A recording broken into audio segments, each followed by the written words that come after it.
Bonjour à tous et toutes et merci de nous rejoindre pour ce webinaire sur le sujet de la réforme 2024, comment appréhender l'intégration complète des factures électroniques dans l'entreprise.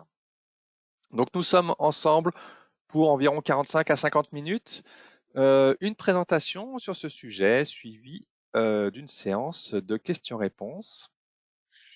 Pour les questions, vous pouvez nous les adresser via l'interface GoToWebinar. Donc, vous les adressez par écrit et puis nous y répondrons par la suite, dans la mesure, bien sûr, du temps imparti. On répondra sans doute voilà, aux questions à portée plus générique. Et puis, soyez sûr que chaque question trouvera réponse, même éventuellement réponse personnalisée, après ce webinaire. Alors, quand je dis nous, je vais d'abord, bien sûr, me présenter. C'est parce que nous sommes deux. Donc, je suis Aymeric Martin et je suis consultant chez Hello Digital Office France. On va repréciser les entités et donc je ne suis pas seul puisque je suis accompagné Non, d'Éric Delvar. Je te laisse te présenter. voilà. Donc, Eric Delvar, je fais partie de la société Ténor, Ténor Data Management, et je suis directeur des marchés ou des offres EDI, EAI et invoicing pour ce qui nous intéresse plus particulièrement aujourd'hui. Merci. Alors voilà, là on va simplement juste préciser peut-être certaines notions. Donc Hello Digital Office, nous sommes éditeurs de logiciels de gestion de contenu d'entreprise. Donc vous avez sans doute déjà croisé les acronymes ECM, GED.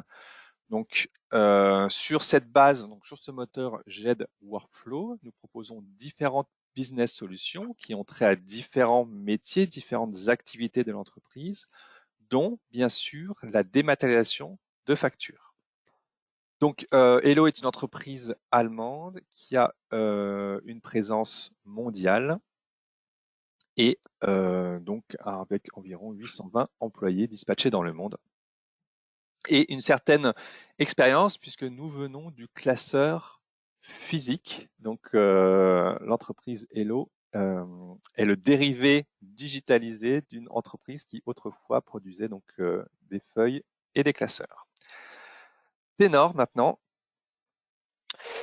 Ténor, oui, donc nous sommes éditeurs de solutions pour l'interconnexion des systèmes d'information. Donc nous sommes une société qui vient principalement de l'EDI et qui a étendu son domaine d'action.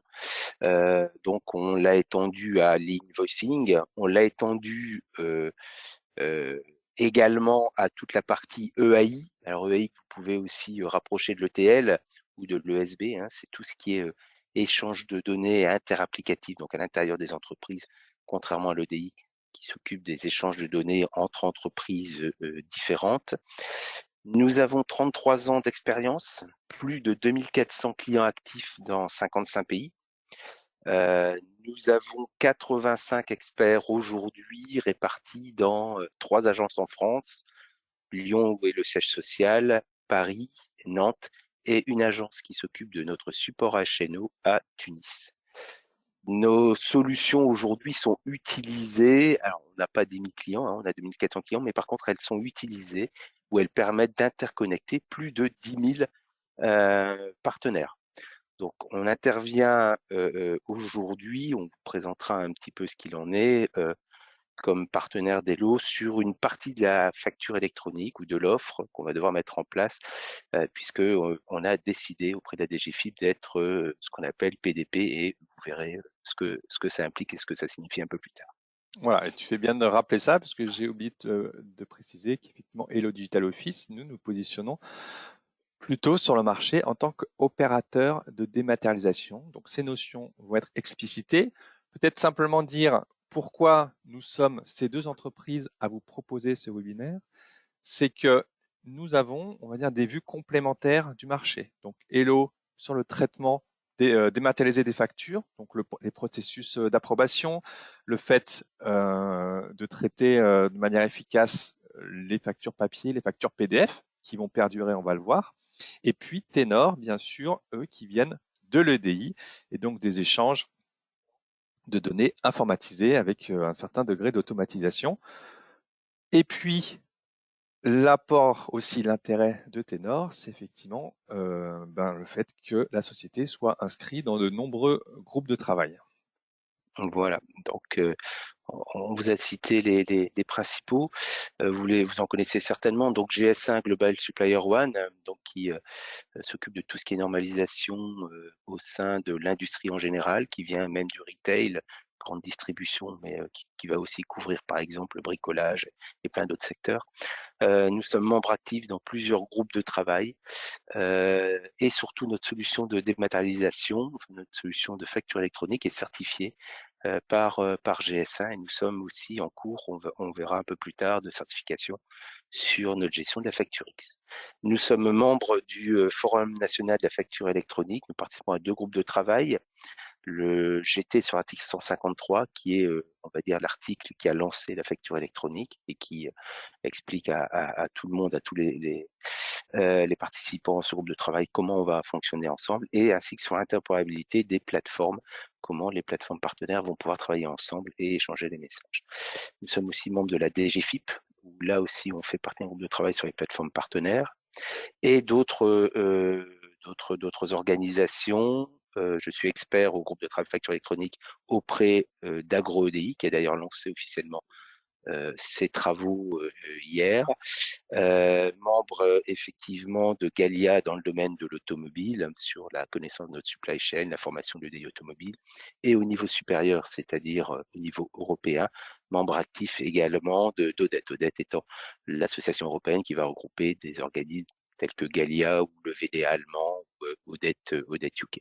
Voilà, tout ça en résumé, une forte présence au niveau des associations pour vous donner de l'information en temps réel et en même temps relayer vos préoccupations auprès de ces différentes associations, que ce soit pour l'EDI, que ce soit pour la supply chain et via le FNFE, bien entendu, que ce soit aussi pour la facture électronique.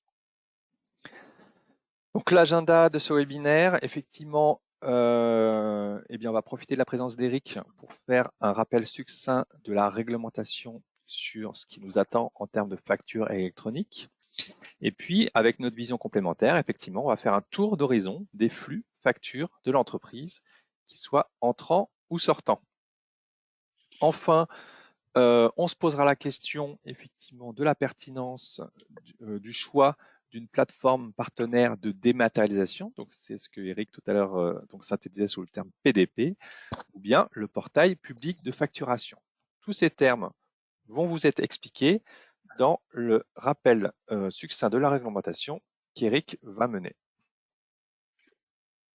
Oui, on a pris le parti de faire ça très rapide parce que beaucoup d'informations circulent déjà. Vous avez dû être saturé de webinaires d'informations, donc voilà, rapidement. 4 objectifs majeurs. Le premier qui vous concerne directement, c'est la simplification de la vie des entreprises et le renforcement de la compétitivité. 3 axes, allègement de la charge administrative, diminution des délais de paiement et gain de productivité grâce à la dématérialisation, mais surtout à l'automatisation de l'intégration des factures. Deuxième point qui là est vraiment pour l'État et qui a été remis en avant très récemment par la LFR 2022, la loi de finances récapitulative 2022, c'est les points 2 et 3, faciliter les déclarations de TVA par le pré-remplissage. Donc, c'est pas tout de suite, mais c'est clairement une étape préalable. Le 3, bien entendu, c'est la récupération des 17 à 23 milliards d'euros de fraude de TVA annuelle qui sont constatés par l'État, hein. Et la 4, qui est assez récente, c'est l'amélioration de la connaissance en temps réel de l'activité d'entreprise grâce à la récupération des données de facture, donc des montants de TVA en temps réel, au lieu de les avoir de manière périodique et malheureusement souvent en retard. Voilà, là, au moins, on a du temps réel et on a un pilotage beaucoup plus fin de l'activité économique de la France. Rapidement également, les 4 piliers, alors il en manque un, on l'a pas mis dedans, mais là, les 4 piliers réellement, c'est ce qu'on appelle l'invoicing ou la facture électronique. C'est déjà quelque chose qu'on fait depuis quelques dizaines d'années, depuis 2012 et des directives européennes. Là, c'est rendu obligatoire, hein, donc pour les transactions B2B domestiques, donc qui doivent être facturées électroniquement entre assujettis et transmises à la volée à l'administration. Le cycle de vie, rappelez-vous, le cycle de vie, c'est aussi un peu pour vous permettre d'avoir une meilleure visibilité, enfin à tous les acteurs, sur les délais de paiement et sur le devenir d'une facture, les litiges et autres. Et donc, c'est l'obligation d'échanger des statuts et de donner une visibilité justement sur le cycle de vie de la facture, en particulier chez le destinataire de la facture. Quelque chose qui est totalement nouveau, qui a été rajouté d'ailleurs par l'article 195 de la loi de finances 2021, donc un an plus tard que l'invoicing, c'est l'e-reporting. Et donc, c'est le fait que les données relatives aux autres transactions, où il y a de la TVA, hein, les ventes, achats B2B internationaux, ventes B2C, doivent également être transmises à l'administration régulièrement et de façon électronique. Ça, c'est très important, c'est quelque chose qui est vraiment neuf, à la fois dans la réforme et en même temps dans nos habitudes. Et enfin, obligation également de transmettre électroniquement les paiements reçus sur les ventes de prestations de services, puisque effectivement entre vente, tout ce qui est vente sur, enfin paiement sur encaissement débit crédit, il faut que l'État puisse s'y retrouver. Et enfin un flux qu'on ne met pas parce que c'est un flux support de tous les autres, mais qui n'est pas aussi important, c'est un flux annuaire. Donc avec un annuaire qui va permettre à tous les acteurs de savoir qui fait quoi, qui est PDP, qui est OD, et comment joindre tel ou tel destinataire de facture, ou comment reconnaître tel émetteur de facture. Voilà pour la totalité du périmètre. Maintenant, pour savoir ce qui est e-reporting et invoicing, un petit schéma assez simple. Donc, on rappelle que l'e-invoicing ne couvre que les ventes B2B domestiques. Donc, invoicing et les statuts, c'est à l'intérieur, c'est entre assujettis français. Hein, donc, voilà, ça s'arrête là. Tout ce qui est en dehors, c'est-à-dire les achats intra-UE, les services extra-UE, Union européenne, sont couverts par le e-reporting, c'est-à-dire doivent être déclarés à travers un mécanisme de reporting tel qu'on pourra en parler un peu plus tard. Et même chose au niveau des ventes, les exports B2B, c'est la même chose, doivent être signalés dans ces fameux rapports e-reporting qui sont envoyés régulièrement à l'État. Voilà la différence entre le reporting et l'invoicing en termes de périmètre Europe, France, monde. Voilà ce à quoi vous devez vous préparer. Le calendrier, donc je vous passe un peu tout ce qui est la genèse de la réforme jusqu'à la dernière version assez récente en juin de cette année des spécifications externes de la facture électronique V2 qui permettent à tout le monde aujourd'hui de travailler, de savoir réellement ce sur quoi on peut faire nos développements et ce qu'on va devoir faire vis-à-vis de l'État et vis-à-vis de nos partenaires. Donc ce calendrier, il a été notamment le calendrier de déploiement, il a été confirmé dans la loi de finances rectificative du 16 août 2022. Donc, il est encore tout à fait, des bruits peuvent courir de temps en temps sur un report, mais ça n'est absolument pas vrai. Hein, donc, on doit toujours prendre en compte ces 4 steps et ces 3 dates qui sont associées. Donc, la première date, c'est l'obligation, 1er juillet 2024, pour toutes les entreprises, je dis bien pour toutes les entreprises, d'être en mesure de recevoir et d'accepter des factures électroniques. Donc, obligation de réception au 1er juillet 2024. Pour l'émission, là, il y a trois dates. La première, qui est également le 1er juillet 2024, concerne les grandes entreprises. 6 mois plus tard, au 1er janvier 2025, les ETI seront concernés par cette obligation d'émission. Et enfin, au 1er janvier 2026, cette obligation d'émission sera pour tous, PME, PMI, tout assujetti à la TVA. Donc vous voyez que le calendrier, il est assez resserré, il est assez ambitieux et il est assez contraignant, bien entendu. Voilà. Et nous sommes donc quasiment fin 2022. Donc juillet 2024, ça va arriver très très vite. Deuxième chose qu'on voit ici, c'est qu'effectivement, il y aura une phase transitoire donc, entre la mi-2024 et 2026 jusqu'à l'adoption, donc le 100% facture électronique. Donc on entend ici sur le marché domestique.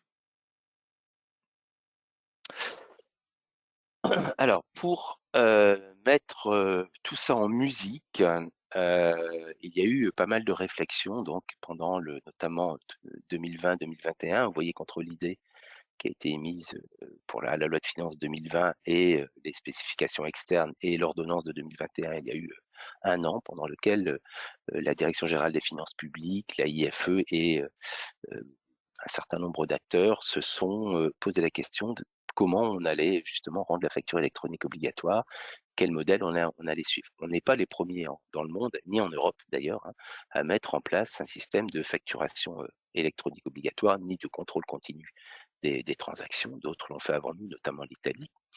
Et il fallait choisir un modèle. On a choisi ce qu'on appelle un modèle en Y. Donc, contrairement au modèle en V, donc le modèle en V, je vous en parle rapidement, c'est le modèle italien. Les factures qui sont émises partent vers le SDI italien, qui est un point d'entrée unique, et le SDI italien retransmet au destinataire de la facture, et il n'y a plus de possibilité de transmettre directement la facture au client.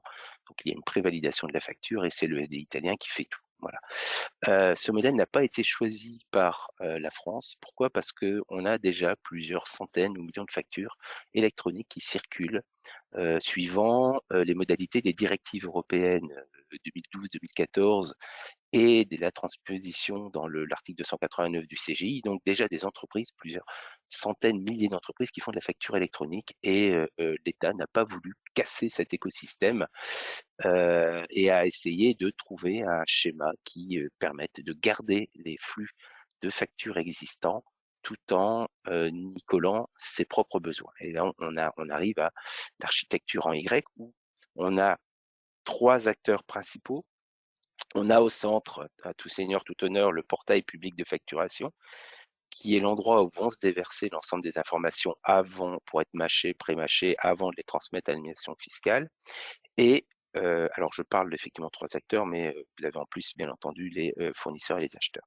Vous avez en élément indispensable dans cette chaîne ce qu'on appelle des plateformes de dématérialisation partenaires, qui sont des sociétés qui sont autorisées à discuter avec le portail public de facturation et à discuter entre elles et à s'envoyer des factures entre clients et fournisseurs. Sans PDP, ce sont des délégations un peu de l'État. D'ailleurs, il y a un cahier des charges très précis. Elles sont homologuées pour 3 ans. Elles sont auditées. Voilà, seuls ces PDP sont capables de s'échanger des factures, et elles échangent également avec le portail public de facturation. Vous avez un autre acteur qui est ce qu'on appelle l'opérateur de dématérialisation, qui lui est un opérateur qui peut préparer le travail en amont d'une PDP. Il peut mettre au format, il peut faire un certain nombre d'opérations. Par contre, il ne peut pas discuter avec une PDP, il ne peut pas directement attaquer un acheteur et lui envoyer des factures. S'il veut le faire sans passer par une PDP, il est obligé de passer par le portail public de facturation avec un certain nombre de restrictions. Voilà. Donc, ça vous resitue un peu les rôles de chacun d'entre nous.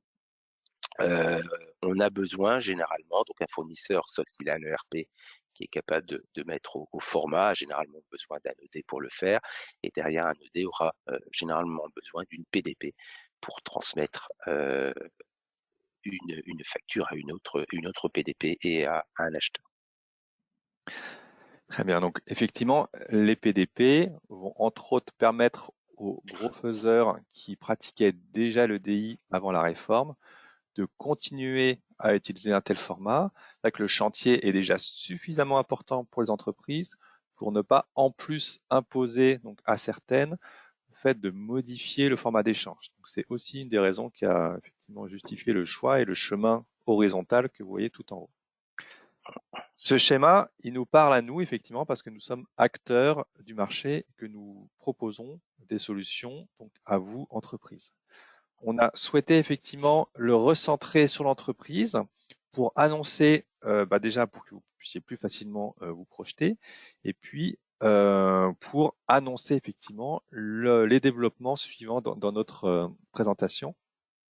avec d'abord bien sûr les flux entrants qui peuvent arriver jusqu'à vous soit par le biais donc, du PPF, soit par le biais d'une PDP, ou soit par, bien sûr, en provenance de l'international.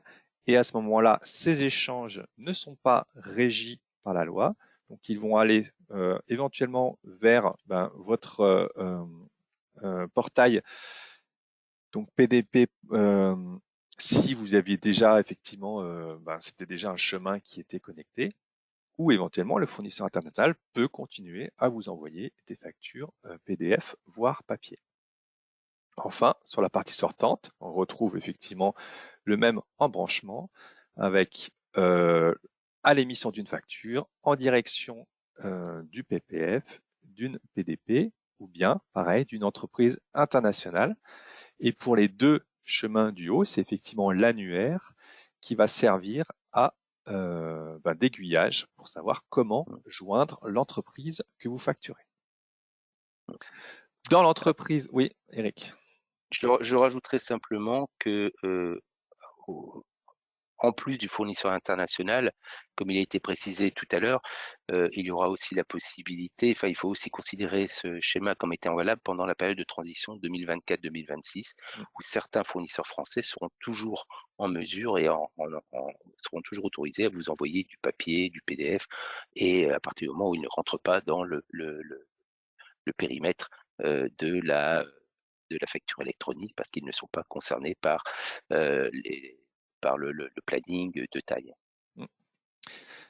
Donc, dans l'entreprise, on a fait un schéma élargi pour effectivement représenter d'abord les ERP de compta et de facturation qui sont donc effectivement au plus près de votre métier, ainsi que l'opérateur de dématérialisation qui peut être également très proche de votre métier dans la mesure où il peut vous accompagner sur des workflows de validation.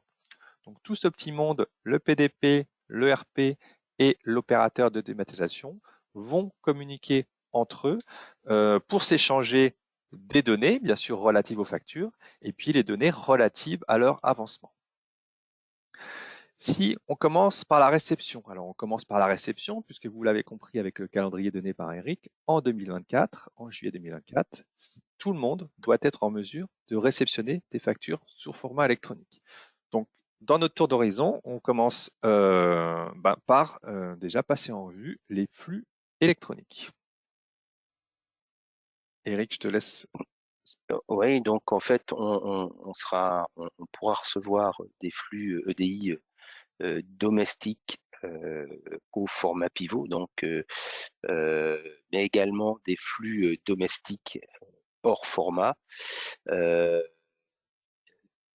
Et dans ce cas-là, si le format n'est pas ce qu'on appelle un format du socle, donc le format du socle étant ces fameux formats pivot aujourd'hui définis par l'État comme étant compatible à une norme européenne, donc il s'agit du BL, du NC2XML et de FactureX.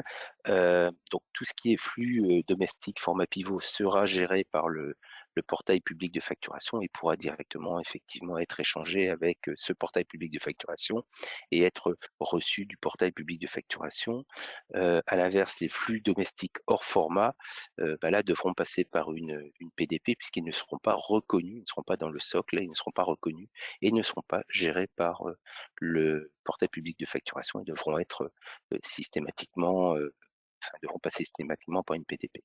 Enfin, les flux internationaux, on continuera effectivement à recevoir des factures, et comme je l'ai précisé tout à l'heure aussi pendant une période de transition, des factures sous différents formats que là, il faudra interpréter par des circuits de la DRAD, par un certain nombre de choses, de telle manière à pouvoir les intégrer via un opérateur de dématérialisation. Voilà, puisqu'on rappelle qu'à réception des factures internationales, il faut déclarer, donc faire un e-reporting, on y reviendra, à l'administration fiscale. Tout à fait.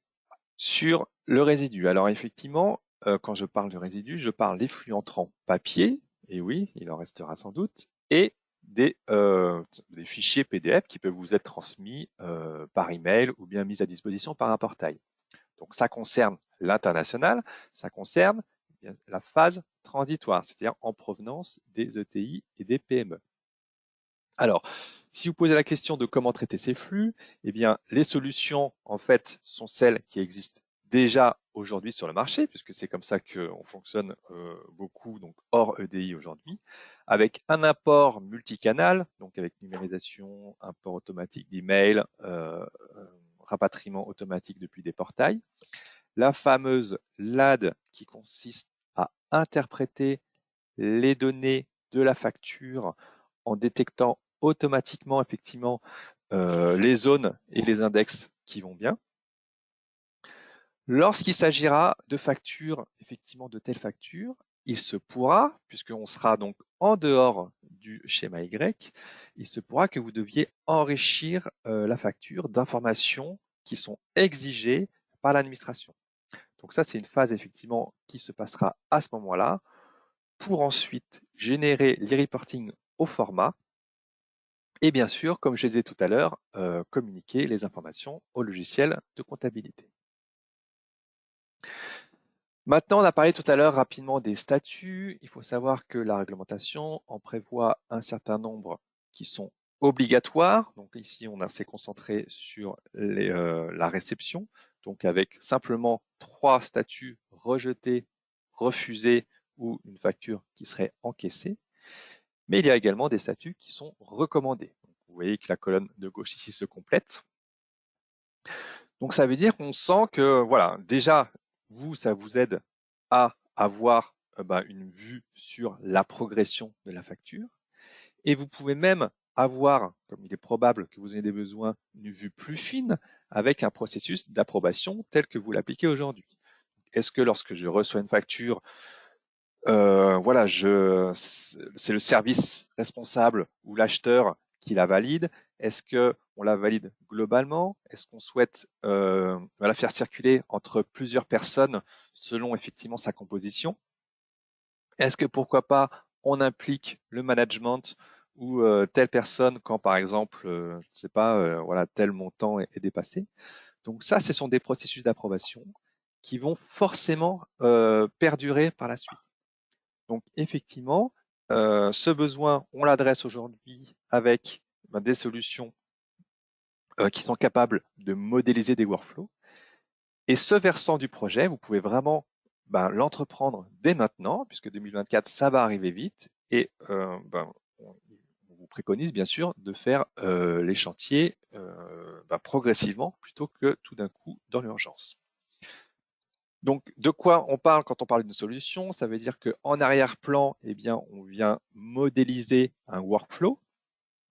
Donc, il existe des solutions qui permettent de modéliser graphiquement un workflow, donc qui illustre la circulation de la facture dans l'entreprise, avec derrière une interface utilisateur qui permet de visualiser la facture, les informations qui ont été extraites automatiquement, et puis de valider la facture, de la rejeter, de l'approuver partiellement, etc., pour générer tout vos statuts internes et puis les statuts recommandés par l'administration.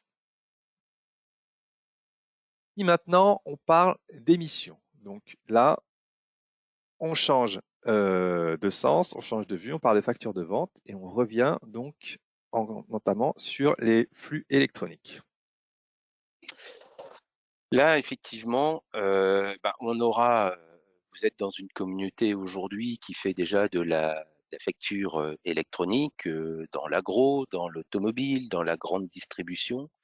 Alors, on sait pertinemment, j'en ai discuté hier avec les gens de l'agro, ils vont pas tout casser, hein, même s'ils devaient tout casser, ce serait pas avant 5-6 ans. L'automobile ne va pas changer ses modes de fonctionnement.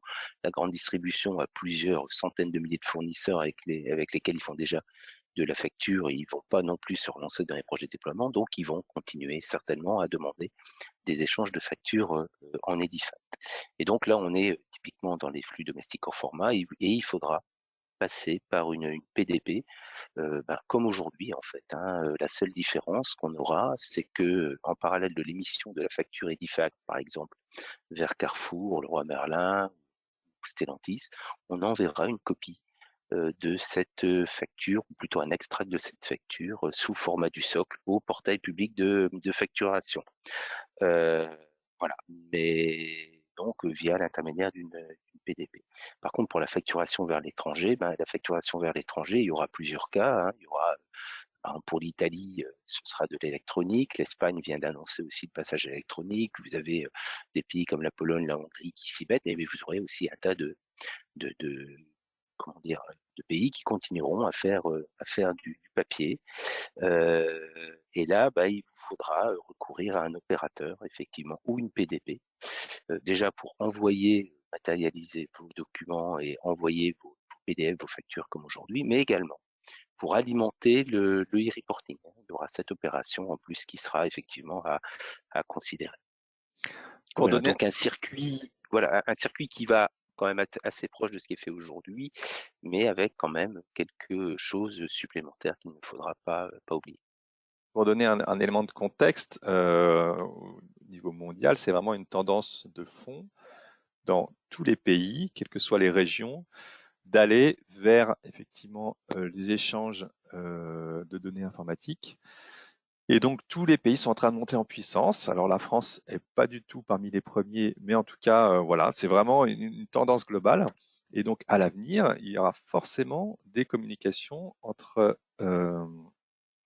plateformes de dématérialisation partenaires et plateformes dans d'autres pays. Donc ça, c'est quelque chose aujourd'hui, effectivement, pas ce sur quoi on se concentre, mais il faut vraiment avoir conscience que tous les pays sont en train de monter là-dessus et d'avoir des démarches similaires. Voilà. Mais pas toutes la même démarche, bien sûr, pas tous le même format, ça serait trop simple, mais en tout cas, d'avoir des démarches similaires à la nôtre.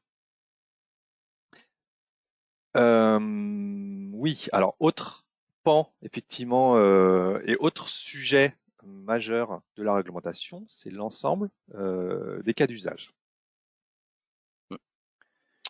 Oui, effectivement, les spécifications externes, alors la V2.0 qui est actuelle, a recensé, alors il y en a 35 et il y en a 2 qui viennent de se rajouter d'ailleurs, qui sont des cas fonctionnels qui ont été listés donc dans ces spécifications externes en fonction de l'activité et des cas d'utilisation de l'entreprise.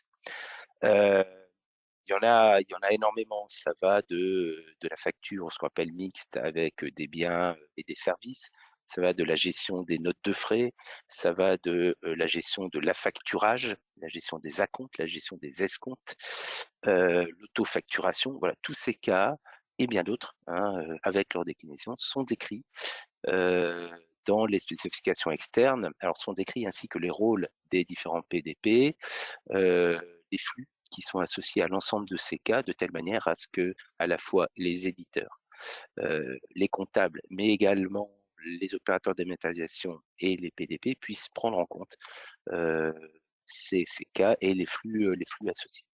Alors, c'est assez important parce que on a eu l'occasion de souligner dans les groupes de travail que ces cas d'emploi et les bonnes pratiques mettaient quelquefois à plat des choses qui n'étaient pas forcément des bonnes pratiques et que ça venait un peu corriger des habitudes ou des libertés prises. Enfin, en tout cas, ça venait remettre un peu les bonnes pratiques comptables au centre du jeu et que c'était rendu obligatoire justement par la facture électronique. Ce qu'on pouvait faire aujourd'hui, le fait qu'on puisse s'arranger avant manuellement, aujourd'hui, le fait de passer à la facture électronique et au reporting va donner beaucoup plus de rigidité à l'ensemble.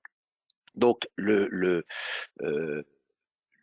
le mot principal, c'est que, attention, ça aura ces cas d'emploi et les règles de gestion auront un impact majeur sur votre ERP ou votre gestion comptable.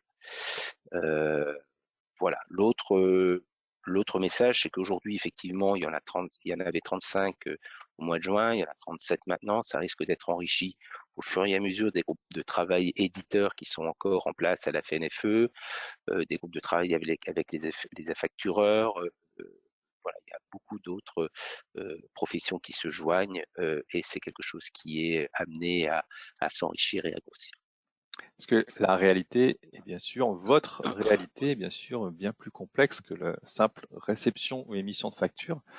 Donc ça veut dire dès maintenant eh bien, vous pencher sur ces cas métiers et savoir peut-être par lesquels vous êtes concerné. Eric parlait de l'impact majeur sur l'ERP, c'est effectivement aussi peut-être se renseigner auprès de l'éditeur de l'ERP, à savoir quelle est la couverture fonctionnelle qu'il propose ou va proposer à l'avenir. Donc, on sait déjà que, bien sûr, il y a des informations, des champs qui sont obligatoires, donc 24 dans un premier temps, puis 32 donc par facture. Donc, vous l'avez vu, il y a les statuts. Il y a effectivement la qualification donc, lorsque vous allez donc pour les factures bien-service qui est importante pour la déclaration à l'administration. Donc, il n'est jamais trop tôt de commencer à se renseigner et à se poser les bonnes questions et donc d'aller effectivement regarder ce que sont ces cas métiers. Oui, surtout que certains cas métiers concernent toutes les entreprises, hein. Je parlais tout à l'heure de la gestion des notes de frais, la gestion des cartes. Enfin, il y a énormément de choses et qui ne sont pas forcément dans le cadre d'une relation pure B2B auquel on pense, mais qui ont attrait même au fonctionnement de l'entreprise. Euh, alors voilà, on a beaucoup parlé de PDP, de PPF.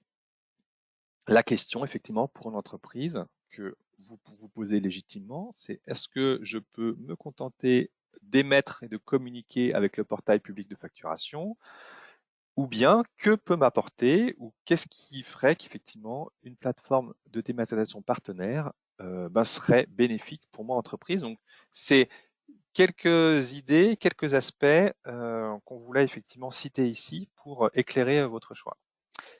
Oui, donc pour résumer le rôle du PPF, hein, le rôle du PPF, ça sera effectivement une espèce de PDP, mais avec des services extrêmement restreints. La possibilité d'envoyer uniquement des factures au format du socle commun, voilà, donc, et de recevoir via le PPF des factures au socle commun, et ça s'arrêtera là, puisque le PPF n'ira pas au-delà. Par contre, une plateforme de matérialisation partenaire aujourd'hui va vous offrir beaucoup plus de services. C'est notamment la capacité de recevoir, de transformer et d'agréger l'ensemble des données de facture des différents canaux d'entrée, des différents médias, formats, et de constituer le e-reporting sans difficulté. Ça, c'est clairement une question qui a été posée au portail public de facturation. La réponse a été non, on n'a pas, on ne veut pas se substituer à des gens qui vont transformer des données, c'est pas notre métier. Nous, on est là pour recevoir, agréger et transmettre à la Direction générale des finances publiques. Si vous avez, on l'a vu à travers les cas entrants sortants tout à l'heure, si vous avez une communauté EDI, si vous faites déjà de l'EDI sur la facture électronique, mais d'ailleurs sur d'autres sujets, on le verra, mais sur la facture électronique déjà, avec Edifact, en émission ou en réception, vous n'aurez pas de choix, d'autre choix que d'utiliser des plateformes ou une plateforme de dématérialisation partenaire. Alors, à savoir que l'émetteur peut en utiliser un, le récepteur peut en utiliser un, ils peuvent utiliser d'ailleurs tous les deux la même. Hein, ça n'est pas interdit. Donc, les deux points suivants sont importants puisque vous savez que la facture n'a pas une existence, voilà, vous ne créez pas une facture ex nihilo. Et auparavant, si vous faites déjà de l'EDI, ça veut dire que vous avez fait de l'EDI sur d'autres documents, de la commande, du bon de livraison, de l'appel de livraison, peu importe. Elles sont déjà, ces messages, ces documents sont déjà gérés souvent de manière dématérialisée en EDI. Vous devez les superviser également au même titre que vos factures et généralement ça va passer, si ça passe par une PDP, ça va passer par le même canal et vous aurez des outils de supervision poussés et qui seront communs, qui vous permettront de suivre l'ensemble de votre supply chain et de l'ensemble des messages à la fois logistiques, financiers, commerciaux, avec un seul et même outil, ce qui est d'ailleurs quelque chose qui est demandé par l'administration au niveau de la piste d'audit fiable. Hein, ce sera un élément constitutif très important, ces outils de supervision de la piste d'audit fiable.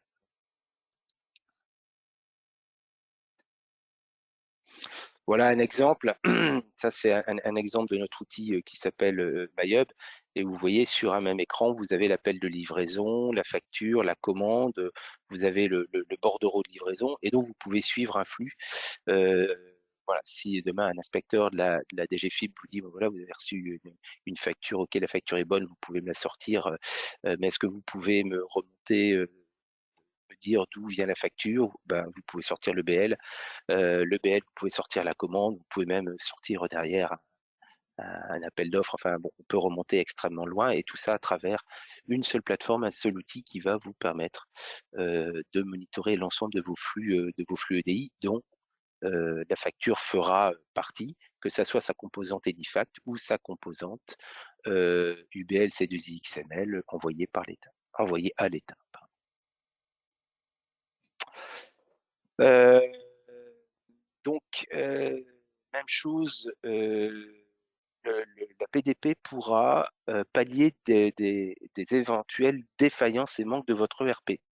Alors, non seulement s'il ne devait pas prendre en charge les formats du socle, ça c'est clair, hein, dans ces cas-là, ben voilà, vous êtes capable aujourd'hui de sortir qu'un PDF texte, qu'un CSV ou autre, une PDP sera capable de faire la transformation vers le format du socle, comme elle le fait d'ores et déjà en Edifact si vous êtes lié à une communauté qui fait de l'invoice. Mais par contre, elle pourra aussi éventuellement faire de l'enrichissement. Ça n'est pas interdit, sachant que la facture originale, entre guillemets, sera la facture envoyée au client. Donc, si vous envoyez une version, on va dire, d'une facture avant la transformation, elle peut être enrichie, elle peut être manipulée, entre guillemets, par votre PDP, qui peut y apporter de la valeur ajoutée à partir du moment où cet enrichissement est clairement documenté par la PDP. Bien entendu, la PDP pourra faire l'archivage légal des factures pendant 10 ans dans un coffre sécurisé, voilà, avec restitution du lisible, donc exactement comme l'article du CGI, les articles du CGI actuels.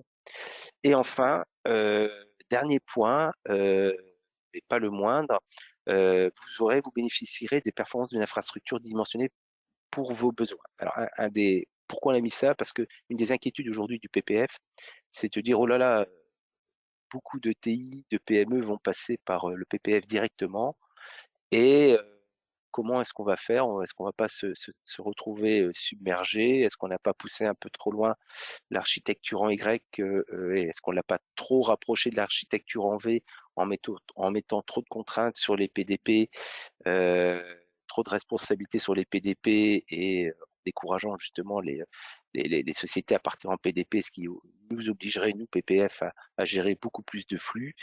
Voilà, on se pose quand même une question à terme de la montée en puissance de ce fameux portail public de facturation, d'autant plus que des expériences récentes, par exemple avec la montée de version, le changement de version de Chorus Pro, ne nous incitent pas forcément à l'optimisme quant à la capacité à l'État à anticiper et à suivre voire même à suivre le mouvement. Donc, si on résume tous ces points, effectivement, si vous utilisez le portail public de facturation, eh bien, vous l'utiliserez tel qu'il est, tel qu'il a été conçu, donc avec les fonctionnalités vraiment standards. Et puis, vous serez un utilisateur parmi d'autres. Alors, c'est vrai que l'inconnu, je pense aujourd'hui, c'est combien d'entreprises vont se diriger vers un tel chemin, passant par le portail public de facturation. On imagine quand même que ce sera les plus petites. Et combien vont faire le choix de la plateforme de dématérialisation partenaire, sachant que l'entreprise qui fera ce dernier choix, eh bien, là, elle bénéficiera forcément d'une relation personnalisée avec la plateforme. Donc ça veut dire qu'effectivement la plateforme sera dimensionnée pour absorber les flux qui auront été étudiés au préalable.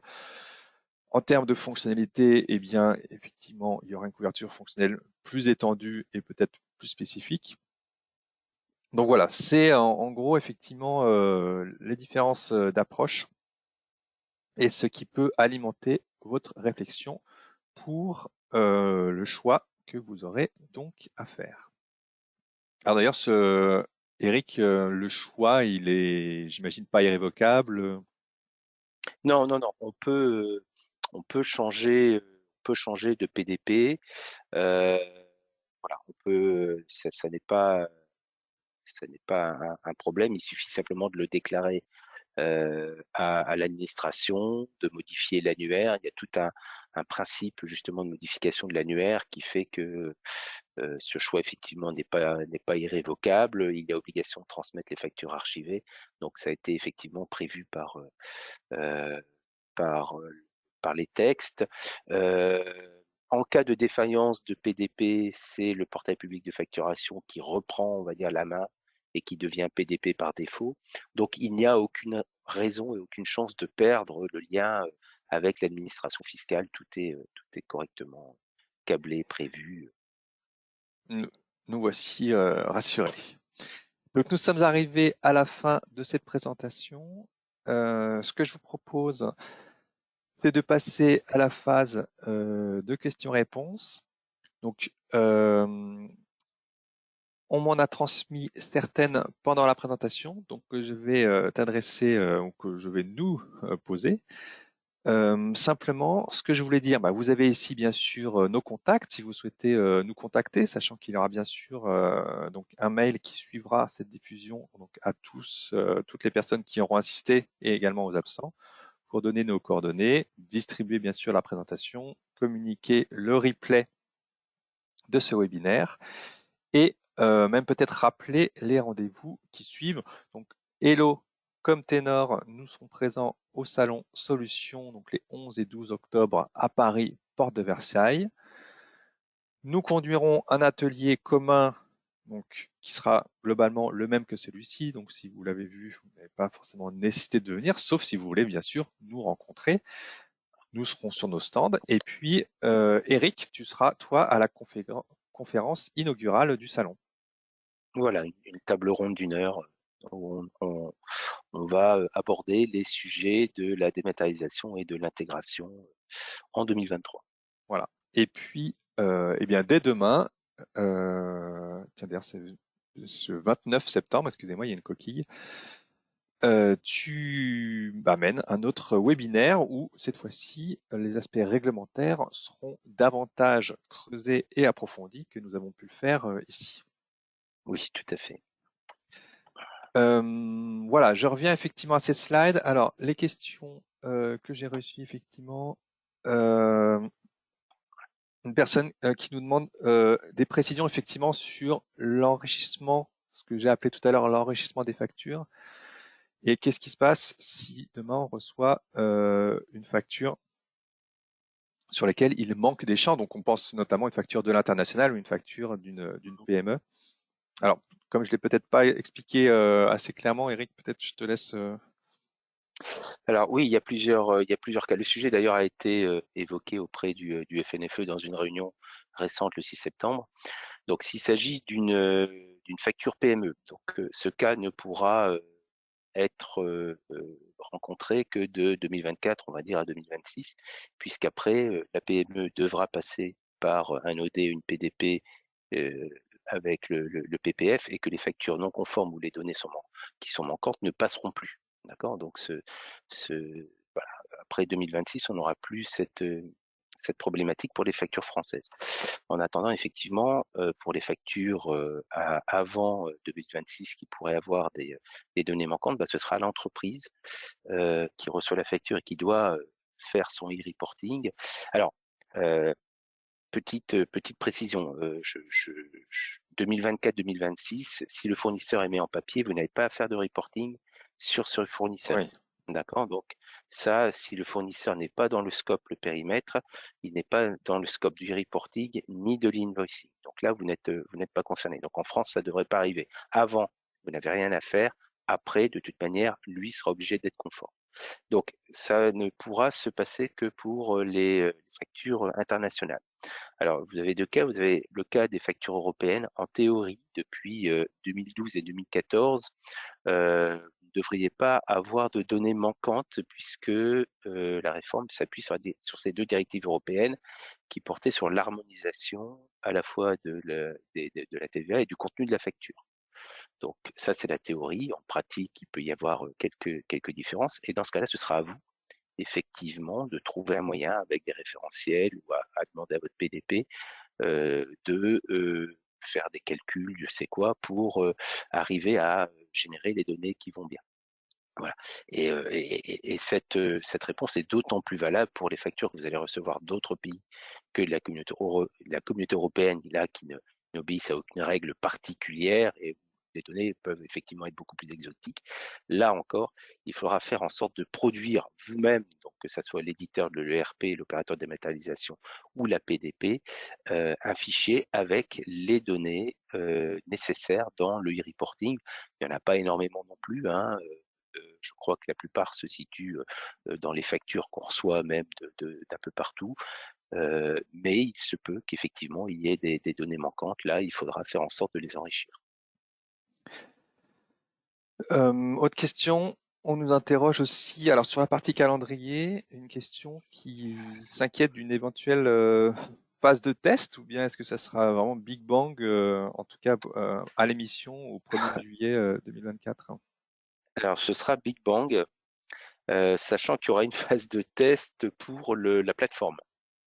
Mhm. C'est-à-dire que la plateforme portail public de facturation ouvrira, lui, si tout va bien, le 1er juillet 2024 avec, on va dire, des bêta-testeurs, que ce soit des bêta-testeurs opérateurs de dématérialisation, plateformes de dématérialisation partenaires et entreprises. Donc on imagine parmi les entreprises, on aura des grosses entreprises du type Enedis, Orange et autres qui vont y aller, et puis certaines PDP, certains OD qui vont. Voilà. Et donc pendant 6 mois, du 1er janvier au 1er juillet, il y aura une phase de test qui sera entre nous surtout destinée à vérifier que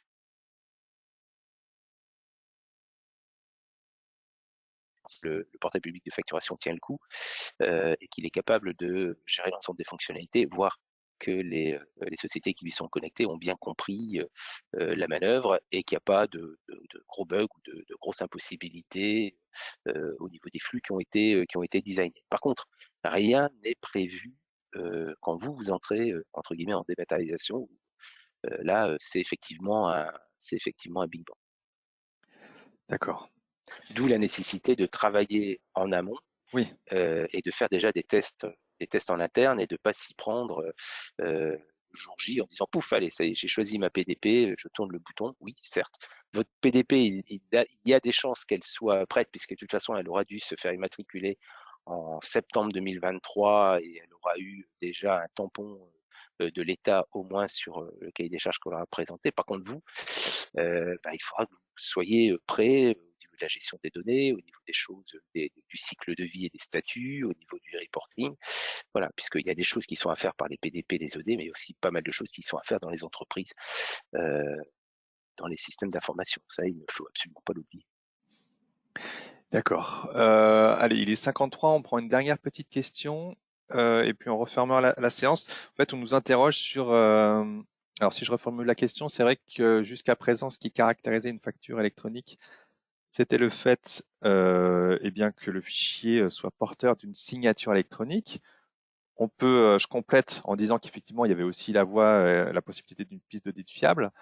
Et c'est vrai que c'est des choses qu'on n'a pas du tout, dont on n'a pas du tout parlé aujourd'hui. Est-ce que ça perdure? Est-ce que...